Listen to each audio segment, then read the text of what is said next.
我是小米 Ultra 车主，我要求退车。是小米 Ultra 的准车主，我要求退车。你相信吗？一块要价4.2万的汽车配件，居然只有装饰功能，引发车主退车潮。近来小米可谓丑闻不断。不久前，小米 SU7 在8天内夺走5条人命，让整个品牌形象一夜崩塌。这款曾被称为中国的平民保时捷的电动车，如今却被骂成赛博智商税、安全黑洞。而一直走在镁光灯下的雷军也首次公开承认，这是小米创业以来最艰难的时刻。你好，这里是希望世界要闻透视，我是杨正。今天我们就来聊聊从碳纤维双风道前舱盖风波、连环车祸、舆论对立到小米的官方表态与品牌调整，这场小米汽车的信任危机到底只是意外，还是结构性问题的冰山一角？小米 SU7 Ultra 版本原本主打的是性能升级与赛车风格设计，其中一项选配碳纤维双风道前舱盖，标价高达4.2万元人民币，被官方宣传为复刻原型车设计，拥有空气动力学功能和轮毂散热效果。但最近有多名车主在交车后打开前舱发现，这个所谓的双风道根本就没有导风通道，内部竟然被塑胶板封死，完全无助于散热，更别提什么空气动力优化了。也就是说，这块看似炫酷的碳纤维舱盖，功能上就是一块装饰盖。网友痛批，用塑胶隔板骗我4.2万，这不是智商税是什么？还不如去淘宝贴膜。一时激起千层浪，超过300名准车主组成维权群，要求无损退车。7月5号晚，小米汽车公开致歉，宣称宣传信息不够清晰，并决定采取措施，包括对未交付的订单将提供限时改配服务，可以改回铝制前舱盖。对于已提车和在本次限时改配结束前选配碳纤维双风道前舱盖的锁单用户，将赠送2万积分以表达诚意。但消费者普遍认为该方案缺乏诚意。那对于小米近期提出的补偿方案，给提过车和之后依然提挖孔车的车主价值2000人民币的积分。如果你选择改配不要挖孔，不仅没有积分补偿，还要重新排队。那这种方案，就我个人而言，我是感觉不到丝毫对于你所谓的新豪车车主的尊重的。事件的整个过程，我没有感受到小米应有的担当和解决问题的诚意哪怕2万块钱这个定金打水漂，我也需要有一个合理的交代。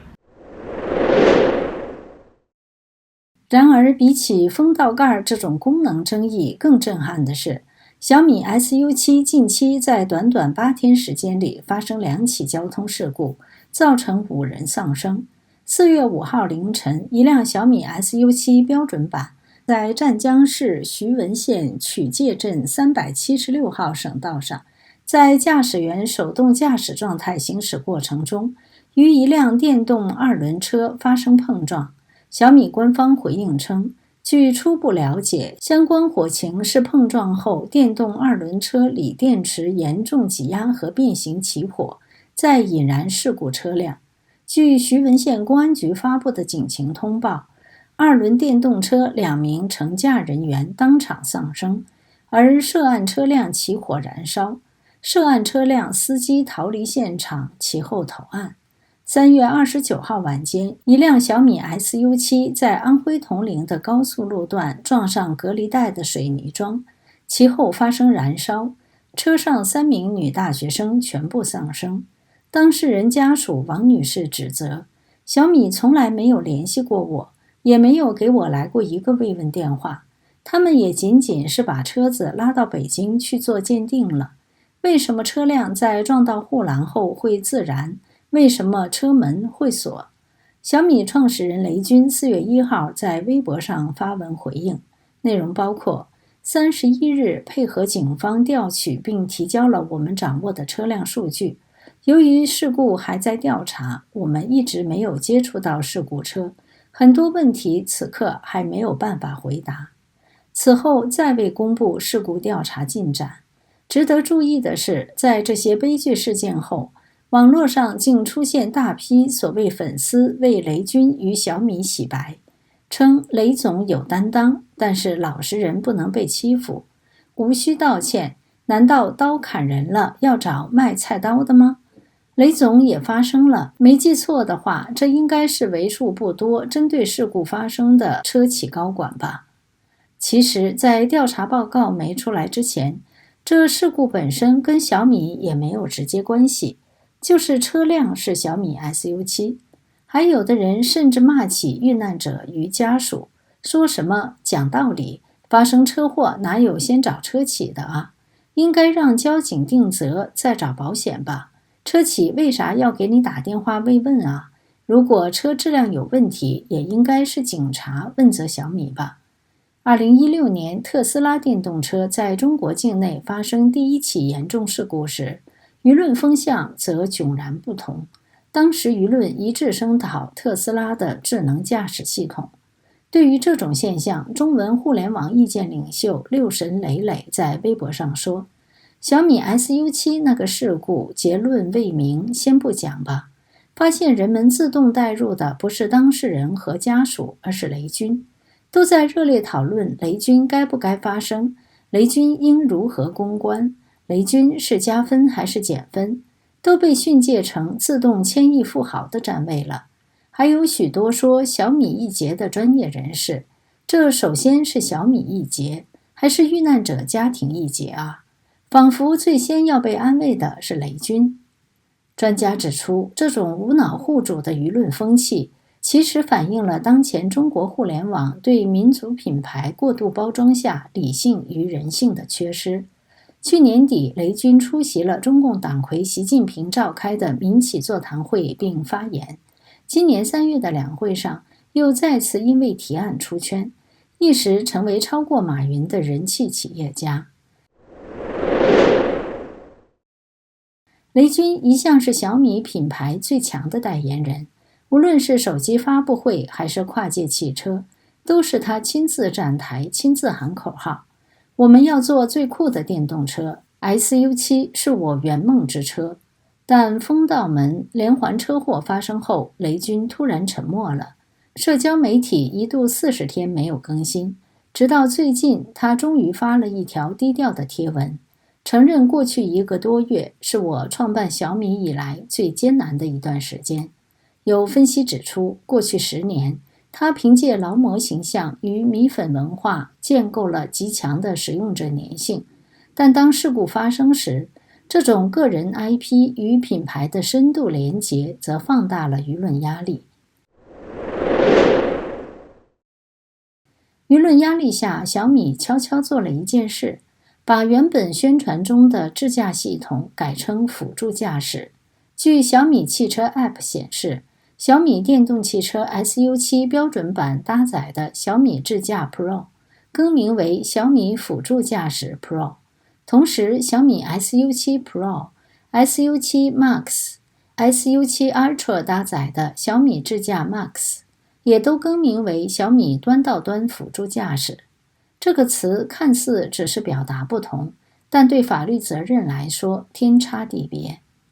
智驾听起来像是自动驾驶，给人一种车会自己开的错觉，但辅助驾驶则明确告知用户，你还是主驾驶者，系统只是协助你，不负主责。这样的词汇转变不只是小米，包括理想、华为问界也都在近期修改了自家网站与宣传语言。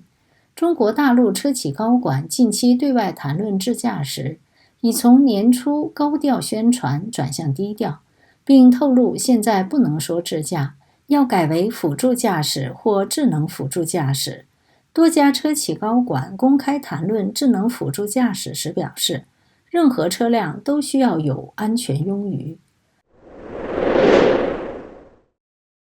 最后，我们把镜头拉远一点，小米 SU7 的翻车不是偶然，也不是唯一。近几年，中国各大新能源车品牌频频出世，蔚来测试坠楼，比亚迪自燃比比皆是。那么，为什么中国电动车这么容易出事？根据专家分析，主要原因有三：第一，过度追求速度与上市效率，新能源车市场竞争激烈，谁快谁赚钱，导致许多车型在未经完整测试前就匆忙量产。第二，监管空白与法规滞后，很多自动驾驶系统、电池结构、材料用法其实都没有统一标准，也缺乏权威机构的独立测评。第三，企业过度营销，掩盖真实风险，包括语言误导、夸大数据、模糊功能，让消费者误以为买的是黑科技，结果实际体验却是高风险。但也有评论认为，一个个悲剧背后是中共体制性失败的反应，企业虚假宣传却无人问责，事故发生后舆论被压制，家属维权受阻，中共删帖封号掩盖真相，践踏言论自由。在这种环境下，中国制造再怎么高调，也难掩其背后对人命的轻视。你还相信小米 SU7 吗？你认为民族品牌能走出这场信任危机吗？欢迎在留言区分享你的看法，我们一起来讨论。这里是希望世界要闻透视，感谢您的陪伴与思考，请订阅分享并打开小铃铛，一起在动荡中坚守真相，在黑暗中点燃希望。